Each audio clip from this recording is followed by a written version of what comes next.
Stories for our second episode, the first read, where we're going to talk again about Carmilla, but this time it's the actual book we've read, or the first couple of chapters. Couple chapters, and I still have the better copy because since I hadn't read yet and I had to borrow your copy to read, I realized that mine already has an illustration in what we've read. Yours is boring and doesn't. That's okay. Mine is boring and doesn't, and it's really weirdly framed on the pages. So very weirdly framed. That's why when we talked last week, we were like, "It's so weird. The page numbers are different. Maybe my words are just smaller." It's not even just that. It's that his is framed like a 1-inch border pretty much around, so everything's just contained to the center of the page, whereas mine just takes up the entire page. Yeah, it's awfully odd. So let's talk a little bit before we get into the book itself. Okay, what's on there? What's going on up here? Yeah, I was just thinking, I guess first order of business is we won't have an episode next week. No, we will not. Because I'm very jealous of you to go to that dope-ass library that I told you about. Yeah, I'm going on vacation. As part of my vacation, I'm going to the Old Florida Library. Is that what it's called? Yeah. I couldn't remember. Yeah, it's called the Old Florida Library. On the outside, it looks like you might be walking into a Kmart, but when you enter through the doorway, at least according to TikTok, we'll find out. Yeah, you're going to let me know. It's stepping into another world. In fact, it's almost like we're stepping into our chaotic library of Storms and Stories. Yeah. Would you say that it is reminiscent of Belle's library in Beast Castle? Honestly, I think more Page Master style, a little more chaotic. There's just books. All of them are on shelves, but it's just like shelves are everywhere. It's been a while since I've seen the video, yeah. So I couldn't remember exactly what it looked like. I just know when you told me tonight that you were going there, I got immensely and immediately... I don't think I've ever been so jealous of anything in my life. Yeah. Well, unfortunately for you know what? But eventually, I guess we're gonna have to take a trip out to Oregon or Washington, which is the world's largest used booksellers out there. Bro, cancel your vacation. You and I are just gonna go out there. Yeah. I'm sure Bridget wouldn't mind going to the biggest used bookstore. No, I think she would enjoy it, but... There's beaches out there. Well, yeah, there are beaches there. Apparently, the cliffside is eroding. In fact, I have a coworker who lives in Washington State, and they had a retreat that they would go to. Not really a retreat, but their getaway cabin type thing. It was like a place with many cabins, and they were telling me that they can't go anymore because the cabin is gonna fall off the cliff soon. I actually have a friend. He and his wife live out there. Yeah. So I should ask him hey, what's the cliffside situation like out there, man? I've heard it's falling. Yeah, it's apparently not very good. Other than that, I mean, we've been up to our normal shenanigans, D&D. Oh, I have something cool to show the audience.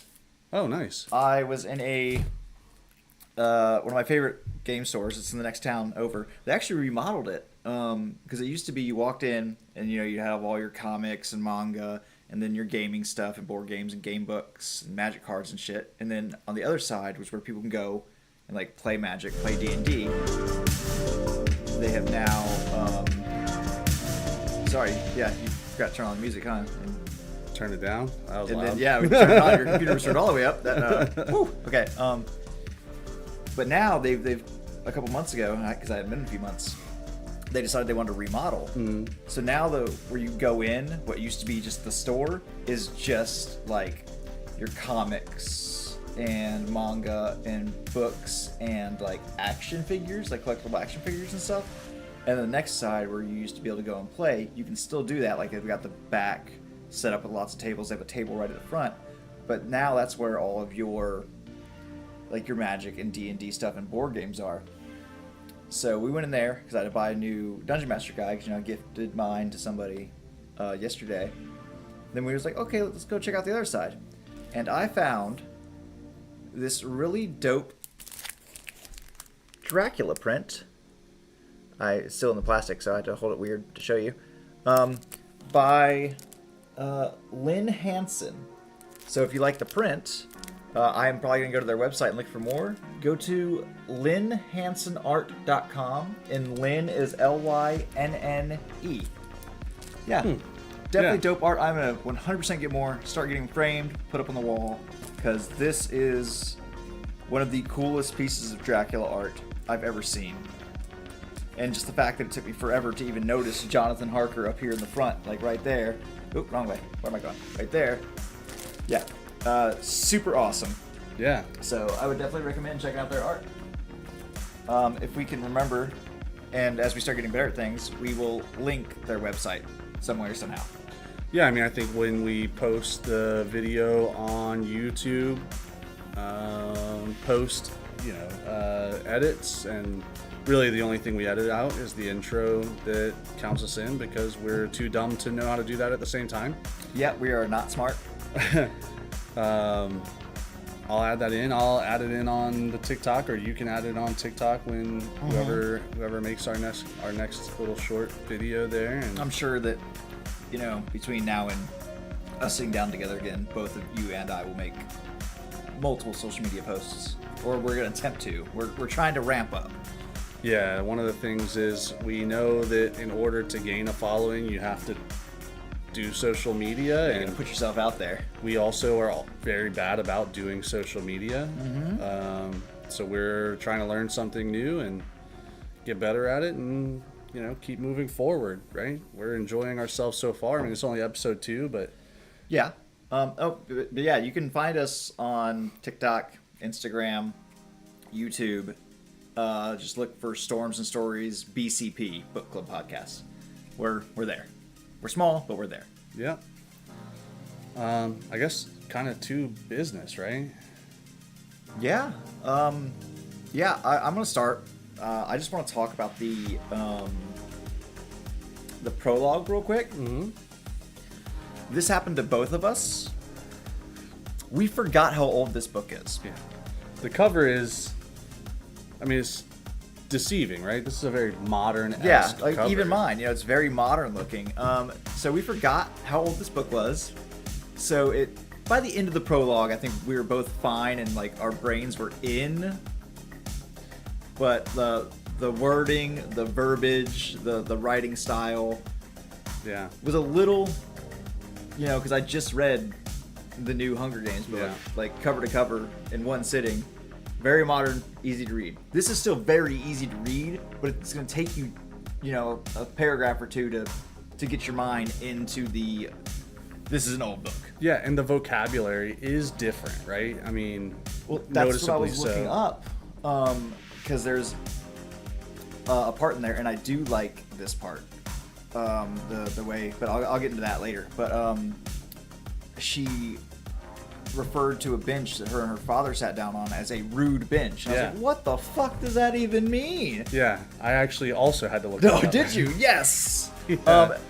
Just to save everybody time, a rude bench would be like, it's, a not very well cared for bench. It's kind of in disrepair. It's not pretty. It could also mean, though, that it's placed in just a really shitty spot. Yeah. But I know it's not that because of the way that whole area was described was so beautiful. Well, I think the other thing that it could be, based on my research, is, it could just be a bench that is not intended for long sitting, so it is uncomfortable. Yes. I meant to say that as well, and I didn't. Yeah. But I've been having a day with thoughts and remembering things. Like, I went to the bathroom, didn't turn off the light. I left my phone in the car when I got out. I'm having a day. But we already talked about that, and I don't want to talk about it again. No, and that's totally fair.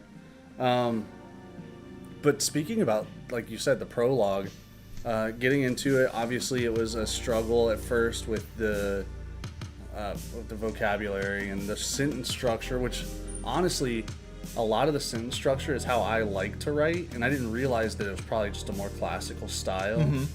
Mm-hmm. But mixing the sentence structure with the different vocabulary, it was jarring at first. But I did really enjoy kind of the style. It was very like prose-like. Mm-hmm. where kind of the sentences, even with their staccato, because of the structure, kind of flowed like a poem. Yeah, it's very romantic in style, I would Yeah. say. You know, like you can tell very quickly that LaFanu wrote this in a romantic style. It's very beautiful to read, just right out the gate.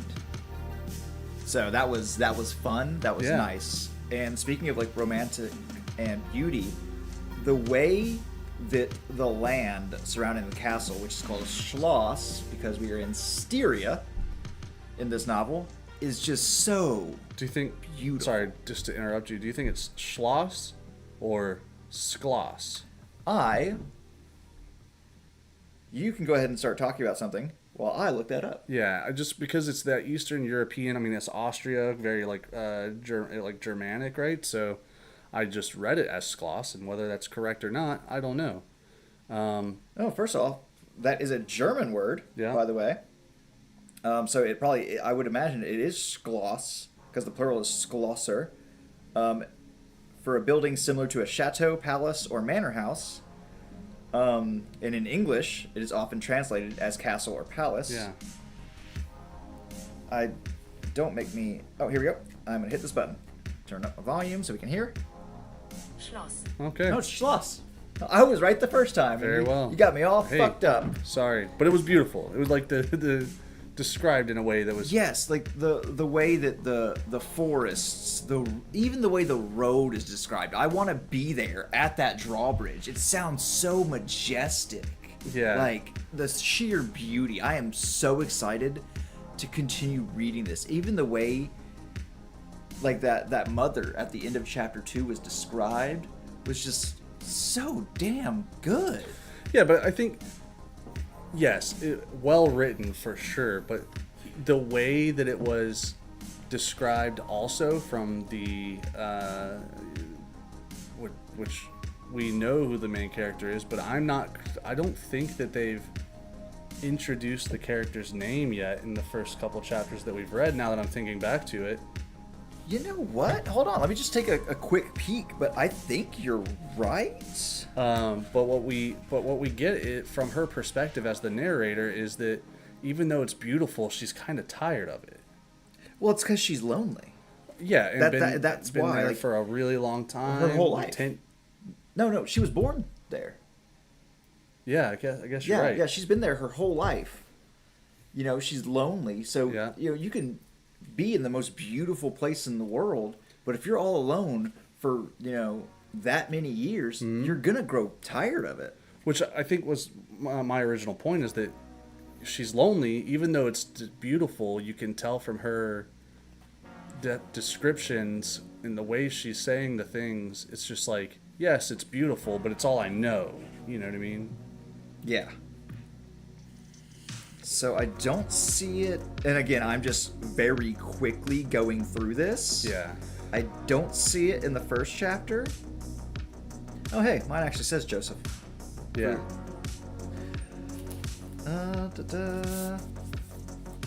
My guess it might be in the letter. Not to her, because the letter's not to her. It's the to. Yes, but talking about. Yeah. I do like how your letter is presented. Mine is literally just still paragraph. Yours is broken off into its own bit. It's italicized. The letters are smaller. I like that more. Yeah, it's kind of delineated a little bit better. I actually want to read a small excerpt real quick. Is it from the prologue? Because I would like to go back. Oh yes, please go back while I'm finding what I'm looking for. So the prologue is really short, but even reading the prologue, it's not from the character's point of view. No, it is not. And in fact, it's much farther into the future than the story takes place. Yeah, which I thought was really interesting. It's kind of like I'm telling you a story about a story. Mm-hmm. And first reading, and I was like, I don't understand kind of where they're coming from. or what the intent is, but it's just like it really is just a prologue to introduce you to the kind of age and the scenarios. Yeah. Okay. This is still in... No, this is in chapter 2, so I'm going to go ahead and put my bookmark there. Let's talk about chapter 1 a little bit. Okay. What is it called? An early fright. The way she goes about talking about who all lives in the Schloss and just how few people there are, and then talking about like distances from the Schloss to the next actual occupied village, the next actual occupied Schloss, it really very quickly and easily sets up that loneliness. You can feel her loneliness just reading through chapter 1. And when she's reminiscing about that first fright she had, which... No, I'll get to that in a second. Okay. Like, it just really... It makes you feel lonely with her. Oh, yeah. Yeah, you're like thinking, how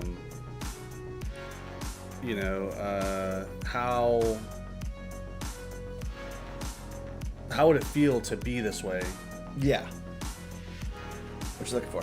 This. Oh, the questions thing?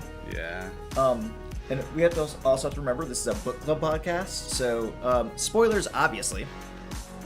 I want to talk about that fright. Yeah, honestly, I was pretty surprised at, like, first of all, how early in the book it came. Very, very, very early. Not even 10 pages into the book. Yeah, boom, vampire. Yeah, like, and what the fuck? And it was so delicately done as to, like, you're like, did she imagine this? Yeah, actually, I like how you described it, delicately done. Because, like, normally when we think of, like, a vampire attack, like, it's brutal. This was nurturing, motherly. Yeah. It was so strange. Yeah. One thing I really enjoyed, though, was where she was bit. Yeah. On the chest. Because that's old. Like, now it's all in the jugular and stuff. But, like, think back to... like Nosferatu, 1910 or 12 or some shit like that. Sometime around then. In a lot of old vampire stories, vampires would bite on the chest, close to the heart. And it's slowly evolved into the neck. Yeah, as science progressed, right? Because we know that there are bones between. I'm sure they knew then because. Well, I'm sure they cracking did. the rib cages. You could feel. Like in but battle. not every person had that. I think you're looking at it a little bit differently. I think that the stories of vampires biting on the chest is more symbolic. Yeah, because that's where, like, right by the heart. Yeah. And I think that's what it's supposed to be. And then we've evolved to the neck because when you're having it not like a brutal attack, it's more intimate, which I would actually say near the heart would be more intimate, and it's easier. Like, oh, they're biting where a big vein is. They can get the blood easier, and it takes away that intimacy of the bite. I think, in some ways, but it adds that more carnal aspect, the more beastly aspect, yes. Right? So I was just so, like, engrossed in that specific scene. It's like. It was so well done. Just because she wasn't even frightened that this random person that she's never seen before in her life is in her room in the middle of the night, just kneeling down, and all she can see is her face, and the vampire's hands were already under the covers touching her, and she was smiling so sweet. She crawled into the bed, cuddled up with her, let her fall asleep in her arms, and then fucking bit her. But I loved it. Yeah, I honestly did. It was great. And the other part was, like, what led to it. She thought she was being mischievous. Yeah. She was trying to escape from her I guess it would have been like a nursery bed. Yeah. Like, that was her plan. She was like, nobody's here. I'm gonna, like, Well, no, I don't think she wasn't about to get up. It was that She woke up and there were no nursemaid, no servants of any kind, and she was offended by that. She wasn't scared. She was like, how the audacity of you not being here. So she did a little whimper, and she was ramping up to just fucking fake cry for attention. Yeah. And that's when she turned and saw that face. And the fact that it didn't scare her, but I love the fact, they talked about, or she talked about, she was sheltered from fairy tales, ghost stories, superstitions. So there's nothing to fear in that darkness. So she sees this person and she's more curious than afraid. Yeah. She's not afraid at all. In fact, the fear doesn't even start until she wakes up by feeling the pinpricks of being bitten, and it scares the shit out of her. Yeah. That's the first time she's ever been scared in her life. And I think she said she was like 6, maybe 9 or 6, somewhere. I don't know that she says like age. I think it was, or at least that I recall, I think it was infant. She called herself an infant or a young child. Actually, go back to chapter 1. I clocked that the man that came in at the end was a priest just by the black cassock he was wearing. I was like, oh, this is a priest. Because the nursemaids,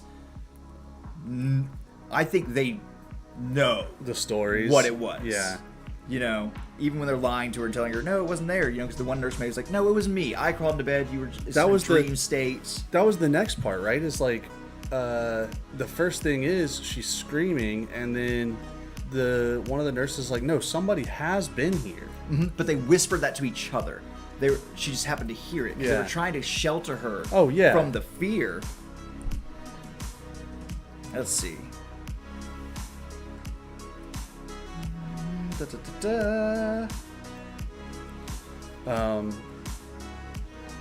then following that was I can't have been more than 6 years old when one night I awoke and looking around the room for my bed failed to see the nursery maid.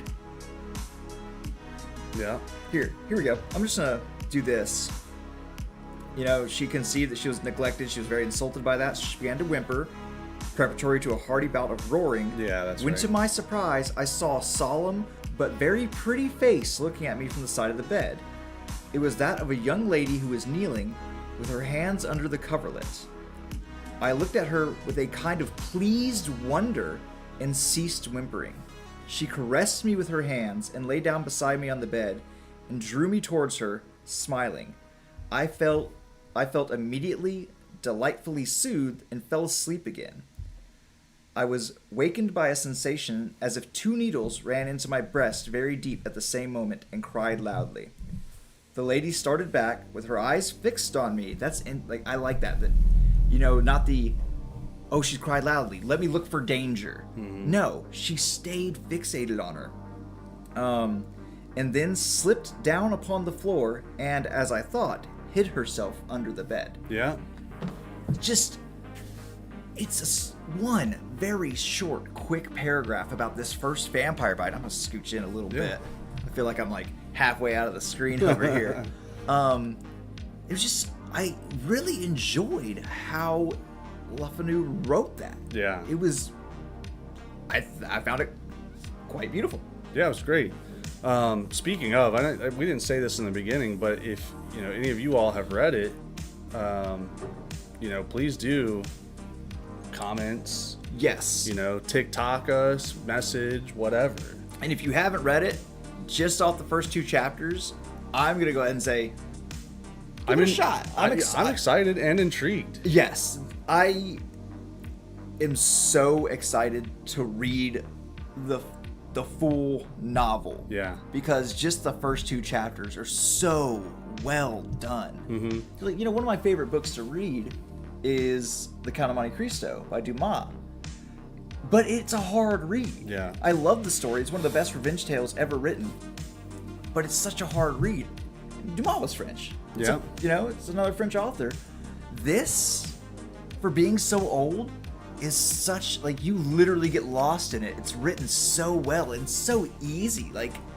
People that aren't very good at reading would have not a lot of trouble with this book. Yeah, the hard part would be the vocabulary, and with the internet at our fingertips, I didn't stop and look up some things that I needed to, but I was like, because I'll do it later. Yeah. Right now I'm reading so we can sit down and talk about this. Yeah, I looked up where Styria is because I wasn't. Where is Styria? Styria is in Austria.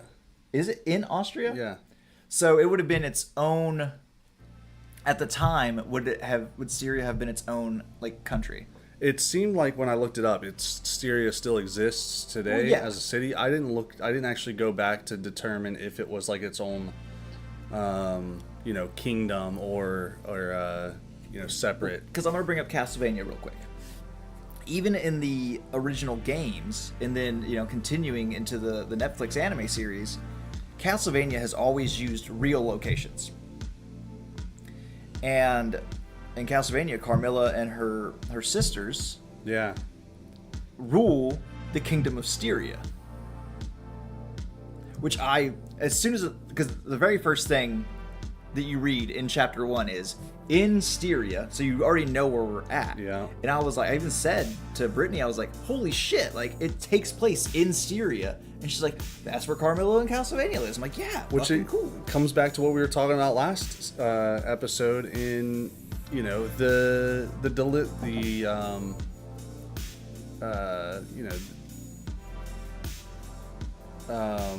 words aren't happening right now.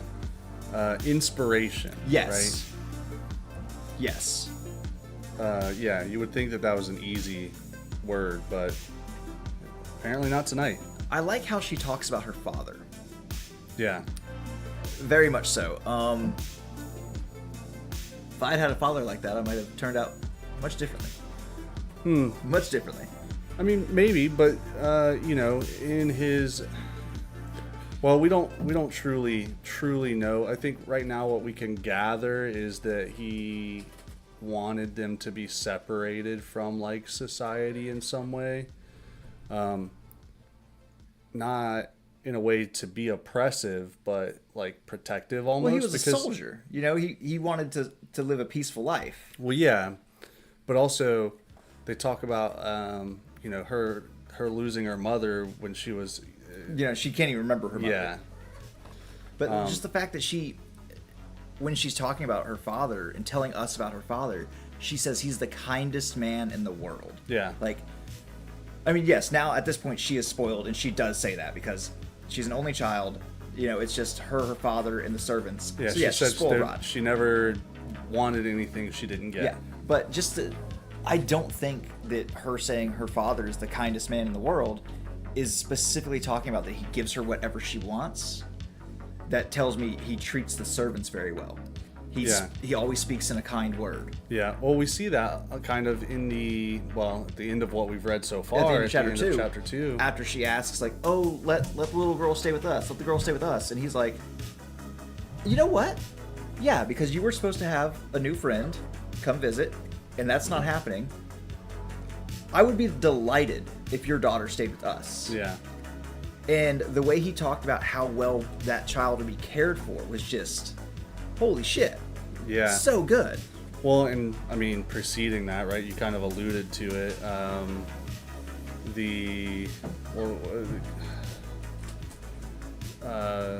Mr. General Reinhold, I believe. Yeah, General Reinhold. That sounds right. In the next Reinfeldt in the next Schloss, right? Where the next occupied Schloss. Because remember, she definitely talked about.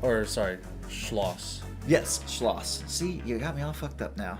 But she talked about that ruined village, and just the way she talked about different Schlosses and villages. You know that between their Schloss and his, and around the area, there may be other Schlosses that are vacant. Which I wonder. Where's Carmilla? Well, that's an interesting point, right? I was gonna say the letter that General Reinfeldt sends to the narrator's father about his daughter. Yeah, who we knew was sickly. Sickly. But he assured everybody, no imminent danger. She is fine. And then they had a guest who he was very delighted about, and his daughter loved her, and he is convinced that guest killed his daughter. Yeah, I mean, as a monster. He called her a monster. Yes, he literally said, I'm going to go hunt this monster. My travels may take me as far as Vienna to research this monster. Yeah.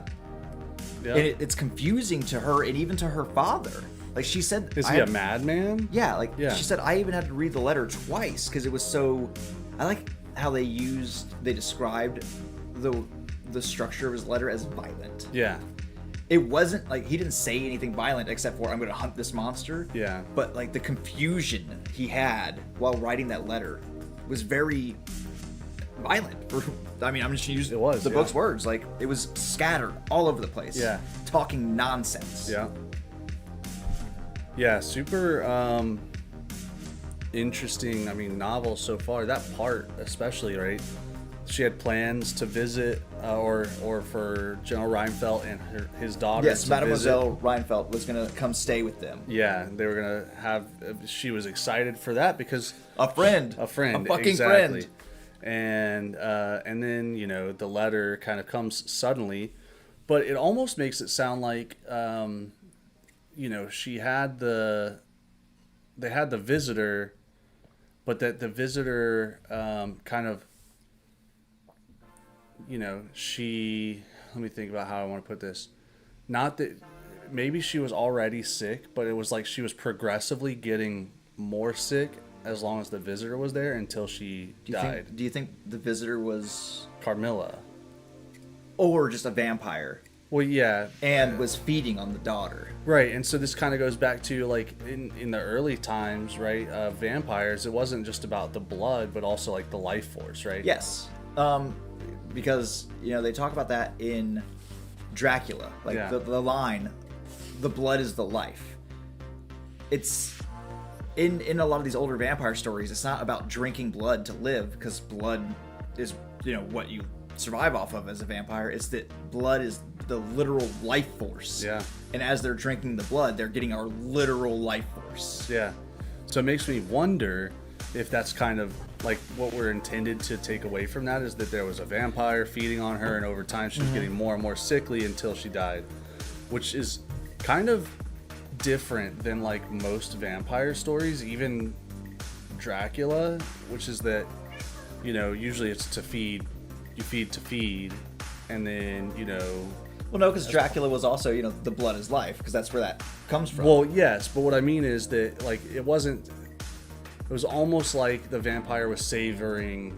Oh yes, because Dracula is a fucking monster. Yeah, and I don't say that as like because he's a vampire. He's a fucking monster. Yeah. He's like, I loved Bram Stoker's Dracula, the film with Gary Oldman. Yeah. But they definitely changed Dracula for the screen in that and made it more romantic. Because in the novel, he is much more barbaric and monstrous. He is a fucking evil person. Well, I mean, he's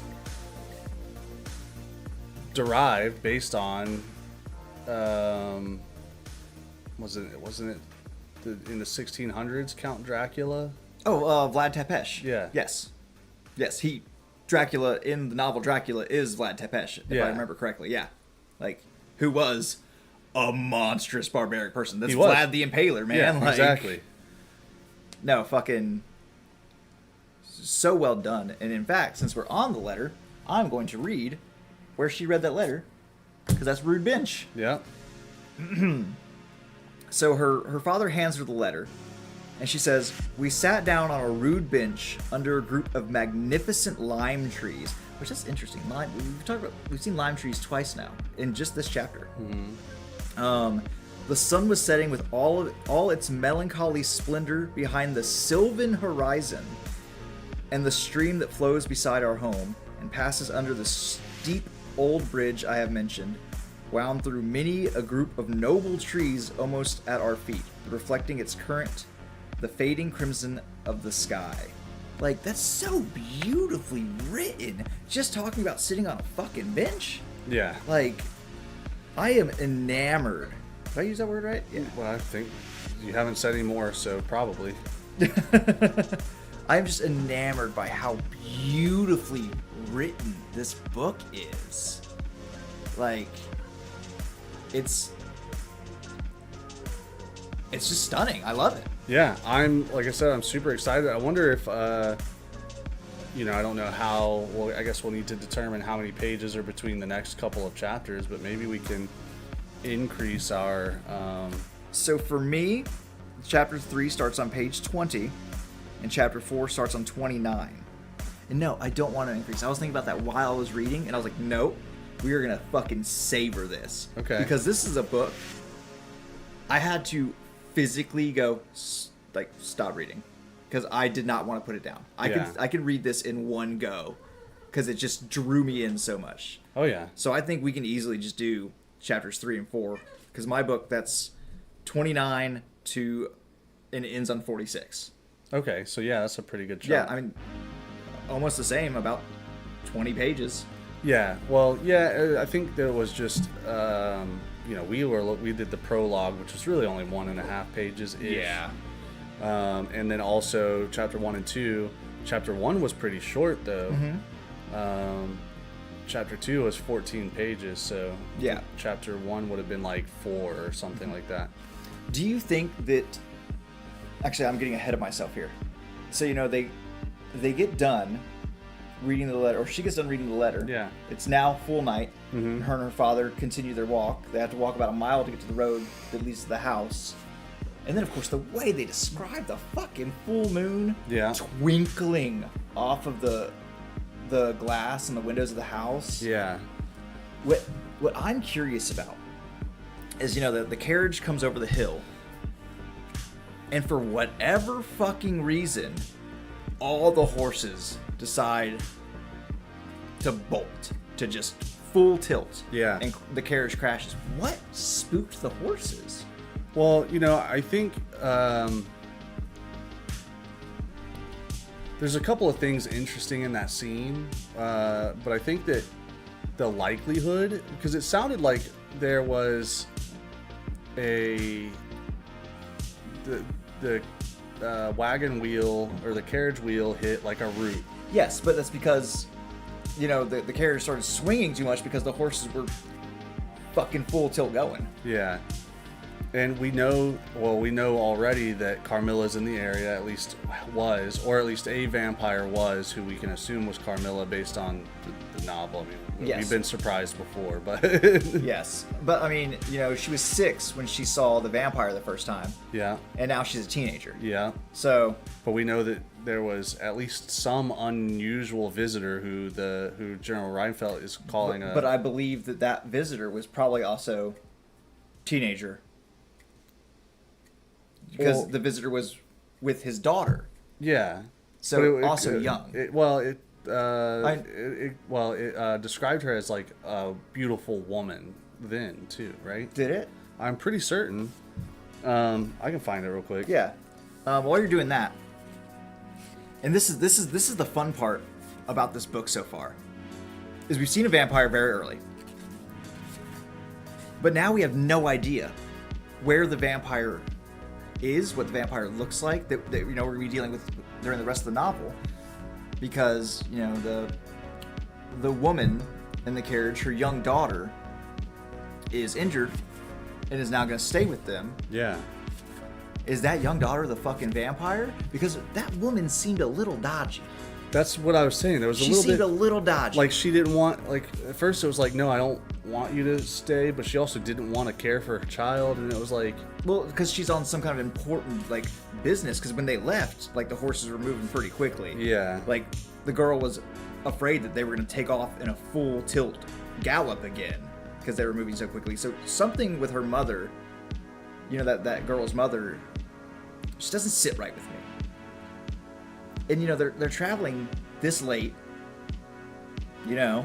I don't know what to think. Maybe the mother and that girl are vampires. I don't know. Yeah. What I do know is that if this young girl is a vampire, it's not the same one that bit her, because she would have recognized it. Because that memory sticks out. She even says when she's talking about that first bite that she doesn't remember much of her life before that. Some after that in her youth she doesn't remember, but that sticks in her brain, like it just happened. Maybe. I mean, we know, like, do we really think she would recognize, like, maybe, like, I do. blurred features, you know? No, I do, because she described that vampire in such great detail. And, you know, she's telling us about that vampire attack now, from when she was 6. And she remembered it so clearly.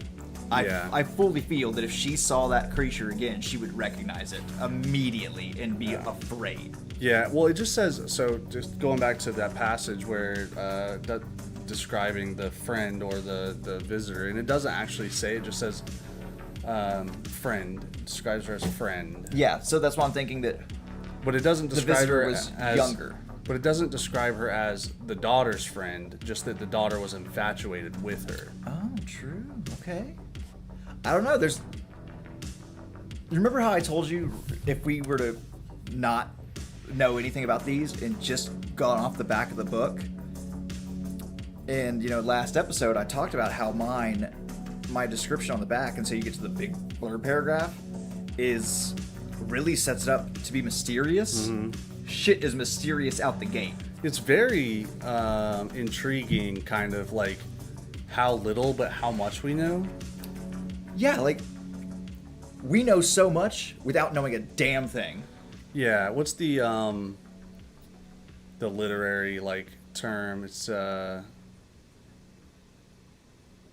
not sure. I bet you I know it, but I can't think of it. yeah, where, like, I couldn't tell you right now, but it's the term for when the reader knows more than the characters because Knows more they're than putting together differently. Oh God, I don't remember the term. Anyway, somebody in the comments would probably know, not me. Not me. But again, I'm having a bad memory day anyway. Yeah. Like I'm struggling today. Because I commented, like, as we were coming home, like, you know, it's so weird that here in this town, as small as this town we live in is, the gas station right here by where I live has racing gas. And Brittany was like, well, it's because there's a track close by. I was like, there's a track close by? She's like, you saw it on the way to the adult book fair and you asked me to look it up. I'm like, I forgot about that. Yeah, that does happen. Our brains get away from us sometimes. Well, and I have a troubling memory anyway. You know, like I think I said it last episode. Literal brain damage. You know, whoa, what just happened to our light? Lost our light. Let's see. That's oh, I bet you it's dead. We may have to turn the lamp on. No, I'll just change the lights above us real quick. Sorry about that, everybody. That's on us for not fucking charging this silly thing. Yeah, in the future, maybe we just bring out the splitter you're talking about and just have it plugged into. Because we're going to need quite a bit of light.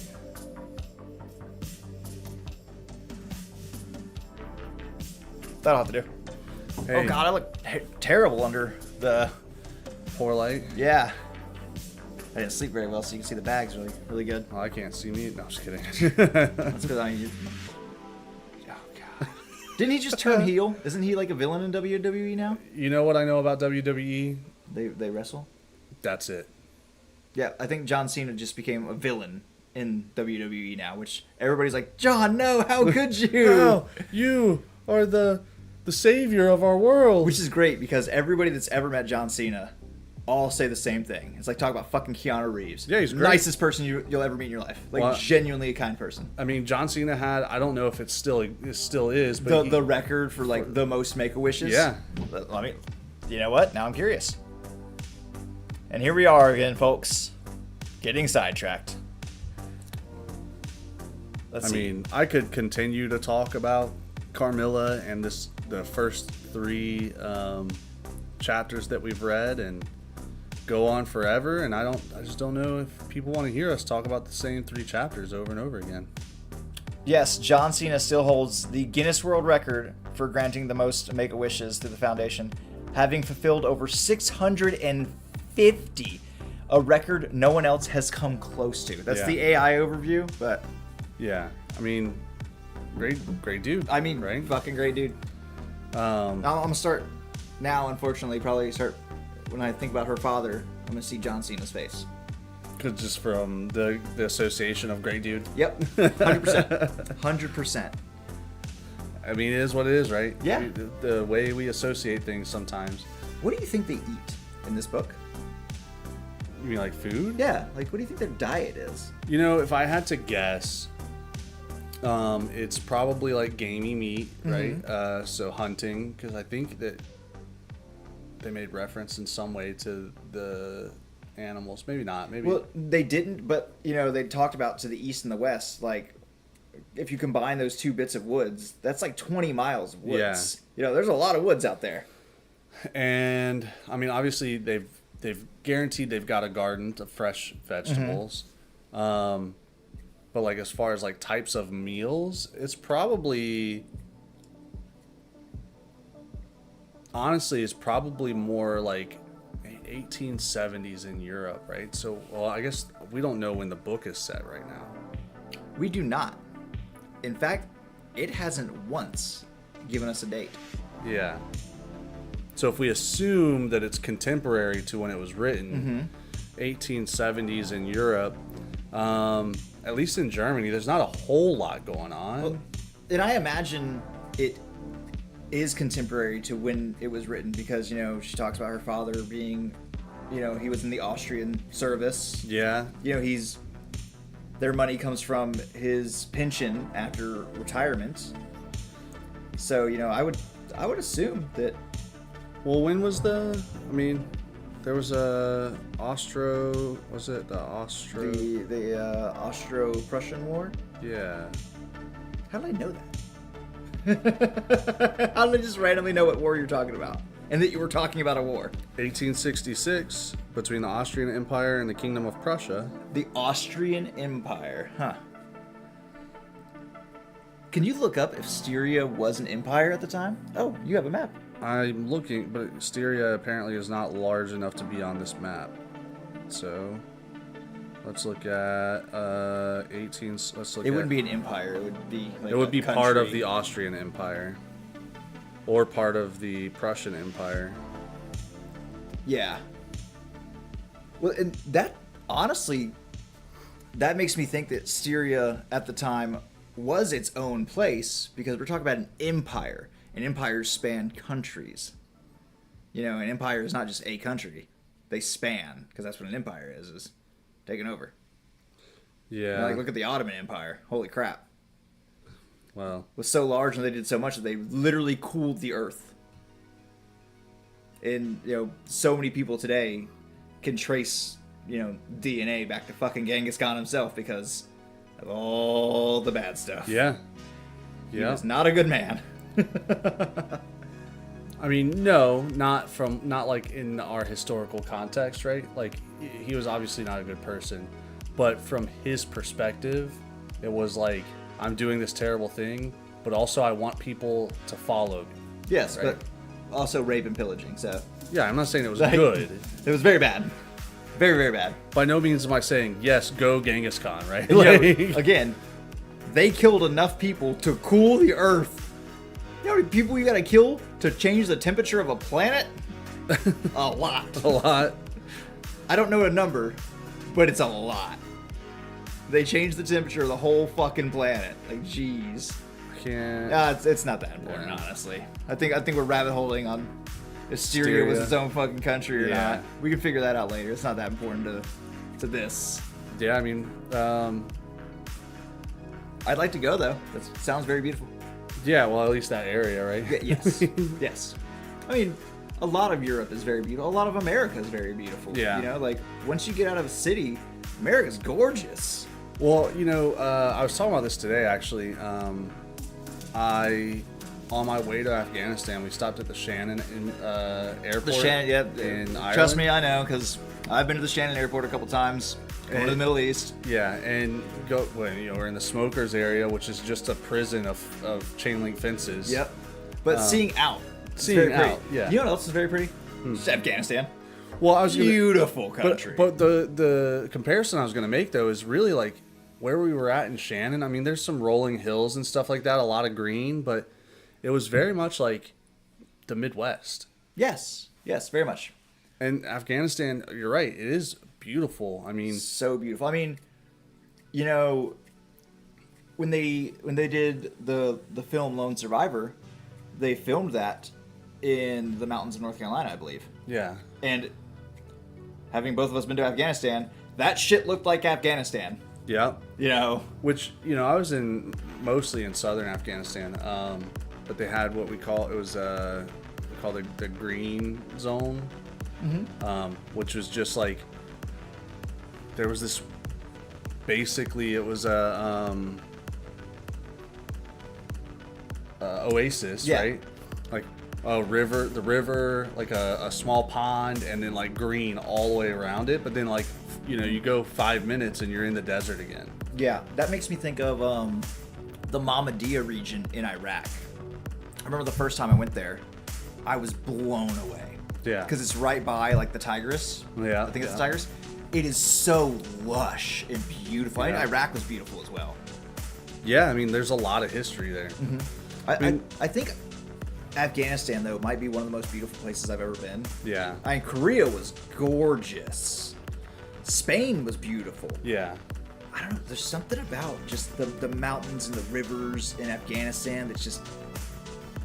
I think it just reminded me of home, honestly. And that's why I think it's so beautiful. Like, it makes me think of the Appalachian Mountains. Yeah. It's just gorgeous out there, man. You know, we always talk about wanting to go to Japan so we can go to Tokyo or... right here, right where we live. It looks like Japan. Well, yeah, I mean, I would like to go to Osaka. Listen, there's one place we must go. Shibuya. And I sent you a TikTok giving you a whole nother reason we need to go. Yeah, but I told you we can go to Shibuya, 30 minutes from here. Oh, the revolving sushi. Yeah. Yeah, but that's not why I'm going to go to Shibuya. Yeah. I'm gonna dye my hair and shave my face, and dress a very specific way. I might have to cut some of my hair off. I think my hair's a little long. Yeah. Well, I'm with you. I understand where you're going. I had a thought just now, and it was that. Did it hurt? No. It was that one of the coolest things about anime, especially anything that's set in modern Japan, is that you can literally place an image and match it to the image. Oh, yes. Or to the environment, right? Absolutely. That's something that people that take the screen grabs from an anime and Just go hold them somewhere up. and hold it up, and you're like, that's exactly 100%. That place. It looks exactly the same, to include the fucking fast food restaurant signs. Insanity. So cool. But we don't get that in American cartoons, right? No. even well, I mean, obviously with our superhero comics, they're all Spider-Man and stuff. Yeah, New York looks like New York. Yeah, New York, but specifically Spider-Man, right? Because if you do any of DC, they don't use a lot of real places. Well, no, it's because Metropolis is based off of New York. Gotham is based off of New Jersey, specifically Newark. Is it? I thought it was Detroit or Chicago. No, it's New Jersey. And then Chicago is Blood Haven, I think. Blood Haven? What the hell is that? Nightwing goes there. And then Central City is in Florida. Gotham's look and atmosphere were inspired by New York City, Chicago, and London. Yeah, but location on a map, it's basically New Jersey. Anyways, friends, we could talk about comic books and where they're from, where they're going. I just wanted to make the point that we don't get a lot of that really cool art and even the things that are inspired. Speaking of art, hold on 1 second, because I don't think you got to take a good look at this. Is that your rude bench? Oh no, no, it can't be. Nope, that's the mother and daughter, right? I don't know. I bet it is. No, because she looks very young. The one standing. Maybe this is the narrator. The narrator, and this is the new girl. Yeah. I'm gonna try and show you guys. We don't have good this beautiful lighting right Yeah. Sorry that we didn't charge our light. Oh, too much light. Yep. There we go. Ah, no, shadow. just this beautiful freaking artwork. Like, I am obsessed with it. I could hang this up here. I like it. It's very good. Yeah, we definitely got way off track there. Yeah, that's okay. Yeah, we though. did. That's okay. It happens. We said that in episode 1 that we will fucking yap. Yeah. We've known each other too long to, like, we just naturally yap away. Yeah. Just is what it is, and hopefully you enjoy it. And if you do enjoy it, you know, do the like and the subscribe thing. Yes. Oh, that's the first time we said like and subscribe. We haven't really talked about it. What's that they say on YouTube? Smash that subscribe button. No, it's like and don't forget to like and subscribe and smash that bell icon so you can get notifications. Yep, that's what it is. Yeah. I don't watch a lot of YouTube videos anymore. Yeah, that's overplayed. You know, I'm just here for a good time. Oh yeah, like I'm not here for a long time. Just here for a good time. I'm sure my days are fucking numbered, man. It's almost my birthday. Yeah. Like, yeah, getting up there. A couple more years, I'm gonna wake up and go, I'm 40. What is 40? What is age? What are numbers? Some people say numbers are the closest you can get to the language of God. That's what they say, but that's because math sucks. That's because of the Fibonacci sequence. Fucking Fibonacci. Here we go. Fibonacci sequence. Yeah, I don't want to talk about it. Anyways, being somebody that D&D is like my biggest hobby. Yeah, I'm terrible at math. You are so bad at math. Like, I don't think so bad is correct. No, I rolled 46. Let me pull out my calculator. Like, that's how bad you are. No, I rolled way more than 4. No, you do that, or you'll do like this. You're like 46. Okay, that's a 7 and a 3. All the time. I am bad at math, dude. Yes, I count on my fingers constantly. And that's okay, but don't like pretend like you don't. I wasn't. What I was saying, not good, wasn't right. I was saying it's too light. Oh, like, okay. you needed to be like I'm terrible at math. Fair. Like, I count on my. I'm about to be 37 years old, and I do simple math on my fingers. Yeah. Like, I can't do it in my brain. You know, I did that the other day. You've surprised me a few times. Yeah, I've surprised the shit out of Brittany. Brittany was like, "Did you pull out your calculator?" I was like, "No, I did that in my head." She's like, "What?" Yeah. It's only addition though. I'm not gonna multiply or divide. Yeah. No. It's scary. I have memorized things for no reason. Like 15 times 15 is 125. Why do I know that? I don't know. 25 times 25 is 525. My dumbass added 15 and 15. I was like, it's 30, That's 30. And you're like, 125. I'm like, oh, I was wrong. Anyways, before we get too far off track before we start again, fucking rambling again. go ahead. Thanks for stopping by. Thanks for listening to us ramble here at the end, which I think is just going to be a normal thing at this point. And listen to us talk about the prologue and the first 2 chapters of Carmella, which were just absolutely beautiful. I'm sad that you're going on vacation, so I can't read anymore for over a week. Thanks. Yeah. Thanks for that. Yeah, because Wednesday, that's like the 9th. I don't know. You're talking about like when we... The next one? Yeah. Is the 9th, yeah. Oh, so technically speaking, because it is after midnight, we will celebrate my birthday. Yeah. On our next episode, because we always go past midnight. Yeah. So I will turn 37 on our next episode. Oh, God, that sucks for you. Sorry. I will gouge out your eyes, little man. Anyways, thanks for coming out and watching us. If you enjoy it, like I said, like and subscribe. Smash that bell button. We're on the YouTube, Twitch. We're the main social medias, right? TikTok and Instagram.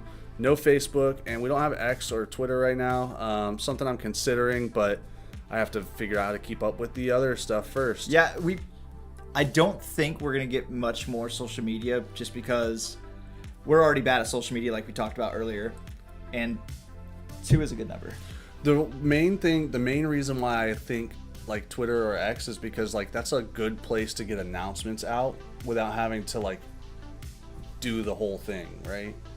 Like I don't mind making the videos. I enjoy it, honestly. I would actually hold off on Twitter or X because like we have that new Neptune app coming out. I don't even know what that is. It's like a TikTok type thing because TikTok is still being talked about taken away. Yeah. And it's for creators. Okay. And I'm sure that that's going to get a lot of traffic quickly. Yeah. So I think when it comes out, we just need to go ahead and jump on it out the gate. Yeah. And that would put us at 3. And I don't think I want to try and keep up with 4. No, not until we can get a social media intern that wants to work for free. Hey, does anybody? I'll make food. I'll pay you in food. I'm a really good cook. Oh, well, really good is superfluous, but You're superfluous. anyways, You only like vegetables. Shut up. that's true.